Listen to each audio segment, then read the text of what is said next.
pular ati dinay goɗɗo yeeso makko e ɓaawo makko ati dinay goɗɗo yeeso makko e ɓaawo makko joni simi innani baaben an siko ɓaawo maɓɓe ko minnata ko kamɓe ɓaawo maɓɓe on nani winde ɓaawo maɓɓe mais ka arabu e ka heɓre ɗum ala ton ko ɓaawo makko baaben an ko ɓaawo makko minnata ka arabu ɗum woni huwa ma innahu donc wana ɗum ɓe on ala fi ka haala arabu e ka haala heɓre kamɓe ɗum on ala ko teddinta on tigi koye yeeso makko a ɓaawo makko a teddintamo e ɓaawo makko a teddintamo ka pular ni yeeso on tigi e ɓaawo on tigi yeeso on tigi e ɓaawo on tigi siɗa haalude fi makko ko a teddinemo joni wano ka arabu kan kamɓe ɓe ala fi ɗuygol goɗɗo teddingol mo ɓe fi ɗum kamɓe singulier on ka arabu ko gooto pluriel ko fuɗɗi ɗon kaka tati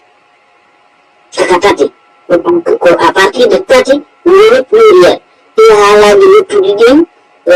ko à partir de ɗiɗi woni pluriel so jettika français maka anglais ma haala wo haala e nder indo européen on ka jettuɗo wo pluriel on ko fuɗɗi kaka ɗiɗi sina ka arabu pluriel on ko fuɗɗi kaka tati ko fini ɗiɗi on kamɓe ko dual ɗiɗi on ko dual ɗum on ko partie ji tati ɓe mari kamɓe ɓe mari partie singulier ɓe mari partie dual ɓe mari partie pluriel donc dual on woni ɗiɗi ka ɗiɗi ɗum on kamɓe ɗum on ko dual na pluriel no donc kamɓe sa inni goɗɗo vous siko wono français ɓe yimɓeta non vous kamɓe ara ɗum ɗo woni pluriel ara ɗum ɗo woni pluriel na wonata singulier donc joni simiɗo faala wiwde ka arabu ko baaben an yehi ko kamɓe yehi joni o yiɗo ko baaben an ko kamɓe seeni ma yehi baaben an ko kamɓe seeni ma yehi joni noon ka arabu non ka arabu ɗum ala tan ko a baaba kawnosoji ko aynata abi huwa allazi hadir abi huwa allazi hadir donc ko kamɓe seeni abi baaben an huwa ko kanko allazi huwa allazi ko kanko ko on ɗon woni non kanko on woni huwa ko on woni allazi ko kanko huwa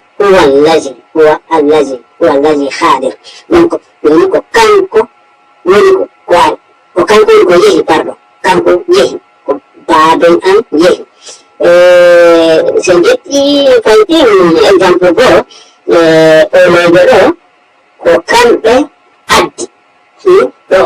baaben an ko kamɓe fayti ko baaben an ko kamɓe addi oui ko baaben an ko kamɓe addi donc ɓe on ko pluriel non ɗum woni teddingol noka na pluriel ko teddingol non na pluriel non fe ko teddingol donc ka arabu ɗum on kadi ala o yii ka arabu kadi fayti hino huwa on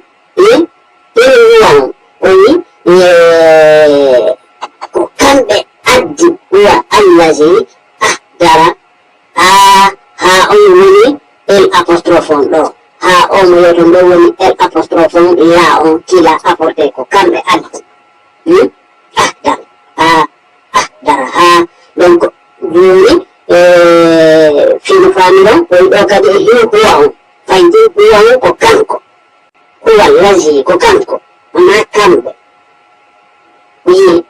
donc ɗo joni sa yini huwa allazina ara woni pluriel hawide ara woni ɓe buy huwa allazina ara woni ɓe buy oui donc ɗum o yii ɗum kadi ko serti ko donc ƴetten kadi fonti misal tammal wigol ko kamɓe hino kadi fonti ɓe on ɓe ko ni windirte ɓe ko ni windete na be ma hash be has no wano maɗo windugol o je has no ko ni ɓe on ko ni windote ko kamɓe ñaami ko kamɓe ñaami ka fula ko ni windote ko kamɓe ñaami donc ka français ɓe yoy c'est lui qui l'a mangé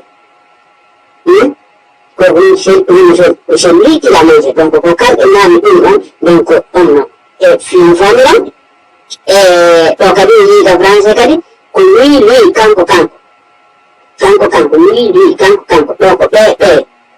teddungal ɗum ka arabu kadi ɗum ɗon kadi ala ɗon fantin kadi ko huwal lazi akala huwal lazi akala donc ko kanko ñaami donc o yi fantin ala ko juuti ni taɓɓutugol donc o yi jeyda ko fewni siɗa waɗude comparaison e haala inna awa o yi ɗum ɗon yaadi wona yaade to joni inna français e pula kono français e pula mo yaade ko fewni français no anglais e pula mo yaade ko fewni anglais inna ono soodi oto français kadi ono pula kadi inna oto